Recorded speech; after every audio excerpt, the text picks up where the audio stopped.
Let's go. Hello! చట్టాపట్టాలేసుకొని ఎక్కడికెళ్ళిపోతున్నారు అనుకుంటున్నారా? ఏం లేదండి. కొన్ని గ్రోసరీస్ ఐటెమ్స్ కావాలి. సో, నితిన్ వీళ్ళు తీసుకొస్తా అన్నారు.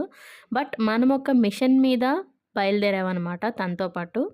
ఆ మిషన్ ఏంటి అన్నది లాస్ట్‌లో మీకే అర్థమవుతుంది. యూఏఈలో మోస్ట్‌లీ మనకి ఫ్లోర్ మిల్స్ అని ఇలా కనిపిస్తూ ఉంటాయి.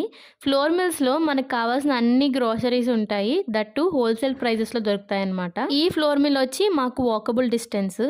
వింటర్ కూడా స్టార్ట్ అవుతుంది ఇప్పుడిప్పుడే. సో, వెదర్ కొంచెం కూల్‌గా ఉంది. అలా ఈవినింగ్ వాక్ లాగా వెళ్ళాము. మీలో ఎంతమందికి ఈవినింగ్స్‌లో ఐస్ క్రీమ్ తినడం ఇష్టం? నాకైతే కూల్‌గా ఉన్నప్పుడు రెయినీ సీజన్‌లో పకోడీలు ఎంత ఇష్టంగా తింటానో, ఐస్ క్రీమ్ కూడా అంతే ఇష్టంగా తింటాను. సో, మన ఈ రోజుటి మిషన్ అదే అన్నమాట. ఐస్ క్రీమ్ కొనిపించుకోవడానికి వెళ్ళాను.